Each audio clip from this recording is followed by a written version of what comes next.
Okay, what's up YouTube? How you doing? Today's video, we are going to talk about the difference between a white man and a black man. And you won't believe it. Only two words that separate the two. Stay tuned.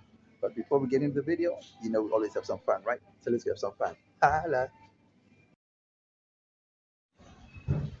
Welcome to a wet and cold Cape Town. Gee, guys, the weather is changing. Back to winter vibes again. God damn it, I thought we were out of winter vibes, getting into summer vibes. But I guess I was wrong, right? So, guys, like as promised, right? Damn, as promised. We're supposed to do fun things, but nobody's gonna fun one today because of the weather. That's what I'm thinking. So, yeah, you know what I mean? So, let us just get straight into it. So, as I said to you, the difference, the main difference between black man and a white man is two words. Two words separate. So those two words are world domination. See? Those two words right there? Very powerful. Now let me explain it. So, one, world domination is a concept that most white people live by. See, most white people are taught not to fear anything that looks different to them, right? On the other hand, we just happen to be living our lives, right? A little power, little wealth, little money, power, partying, girls, women, I don't know, sex, and we're good to go, right? Yeah, that's about it. Understand what I mean? So let us then focus on the cons. No, let's focus on the pros. Let's focus on the pros, and then we're going to get into the cons later, right? So let's get into the pros next. Holla, people. So let's get into it, right? So the difference between Europeans and Africans is actually two words, like I said, two words: world domination. See, Europeans have this conquer mentality, right? Conquer mentality, and African people don't have that mentality. You see what I mean? Another thing is Europeans are told not to fear anything that looks different to them. Do you know what I mean? Whereas Africans are taught to obey, to listen, to take orders, you know, follow, basically to be followers. And that's the main difference. So, in a way, yes, genetically we may be all the same, but technically, no, we're not all the same. And we will never be the same. You know what I'm saying? It'll never happen. Unfortunately, that's the truth. You know what I'm saying? And the differences are so obvious, just in our mannerisms. But the whole point of westernization, right? It's almost like to make it easier for the Europeans to conquer. Now, I could be wrong on this, right? On this theory, but my theory still remains that wherever you go, right, the people doing the conquering are never people of color for some strange reason, you know. And I'm talking about in the modern society now, you know what I mean? I'm not talking about in the old barbarian days when there was just no law and order, and you know. I'm talking basically about now that we all know rules of engagement, now that we all have manners, now that we don't have these barbaric ways, you know. So in the modern day, let's just say in the 19, let's just say the 20th century. Okay, let's start the 20th century, right? Because now, I mean, most of the people from the 18th are obviously dead, you know. So let's talk about the living beings that are here now, right? So if you don't believe my theory, right? You don't believe my theory. Let's say in the modern era now, who is a bloodthirsty conqueror? So we could have spoken about Saddam Hussein. We could have spoken about who else? Who else just attacked a nation for no apparent reason? We could talk about Putin, but no, but Putin had a reason. So, and Putin's reason is valid. So we can't count Putin, even though the West see him as a dictator and all that, but as an evil person. But he's actually protecting his own nation. So we leave. Saddam Hussein attacked Iran for no apparent reason, right? Out of the blue, he just attacked them because of their Sunni beliefs or whatever it is, right? So he has a point, a religious point, I guess. What was what is Benjamin Netanyahu's reason for not even granting people a state? And to an example, right? So let's go again to Africa. The Africans are trying to live in peace, but somewhere, somehow, warlords are being funded by who? The West, right?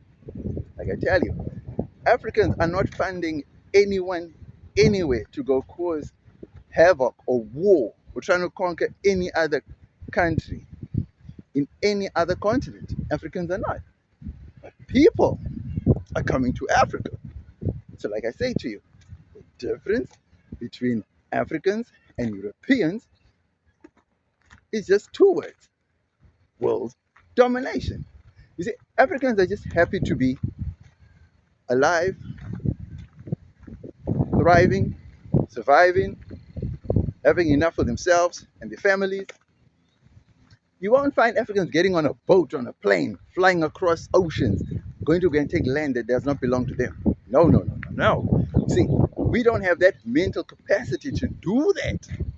And we don't have the financial means to do that. And even if we have the financial means, we're not going to spend it on military and all that stuff. No, we're going to pocket it because we don't know when next this opportunity is going to come again. That's how we roll, right? Now you're going to tell me I'm wrong. I'm racist. No, dude, I can't be racist. How? You know what I'm saying?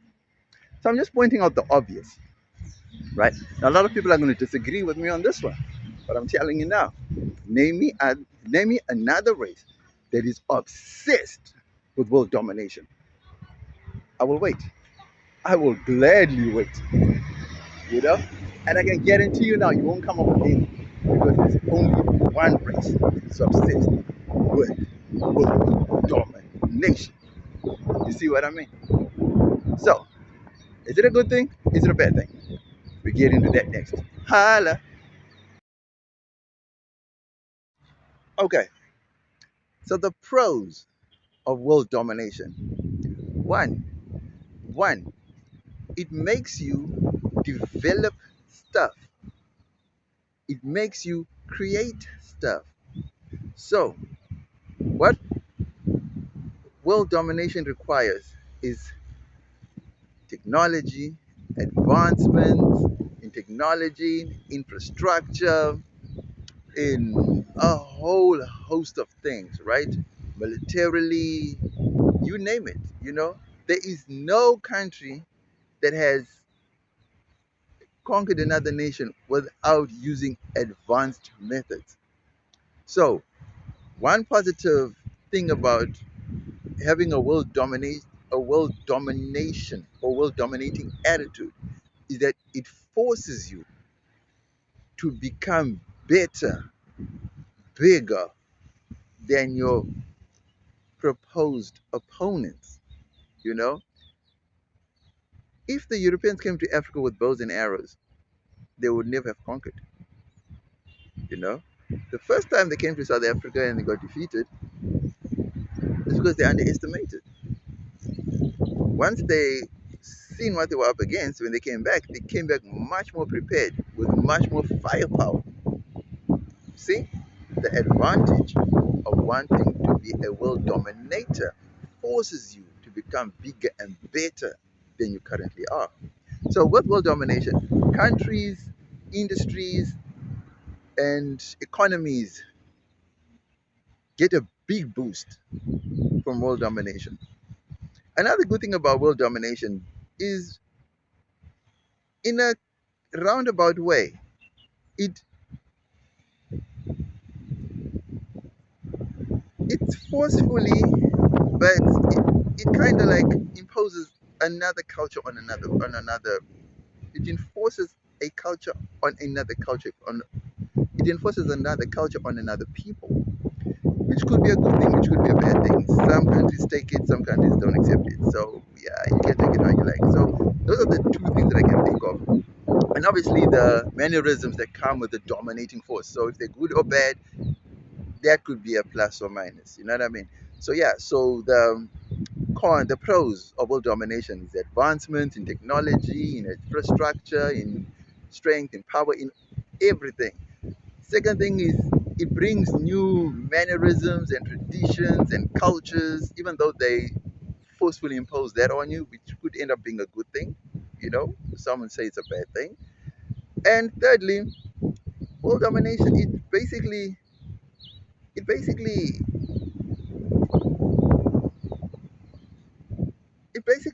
brings development to the conquered nation. In a way, some conquerors didn't bother to even develop the conquered nations. They just plunged and plundered, and you know what I mean? But those that actually did bring modernization in, then it could turn out to be a good thing, because there could be places where they didn't have infrastructure, and then those dominators brought the infrastructure to it. So that is a good idea, I think. Yeah, so it's just those three things I can think of that's about conquering and world domination. So next we're going to get into the cons. Holla! So now let's talk about the cons of world domination, right? One, it brings destruction. Destruction of infrastructure, of traditional sites, of holy sites, of ancestral sites. It brings destruction of cultures, of traditions, of values, even languages. It just brings destruction, even in some cases, total destruction of civilizations. I mean, guys, world domination has seen the demise and the extinction of certain race groups, certain cultures, and everything that goes with it. So there's no good that can come out of world domination. I don't think so. Those are the cons that I can think of.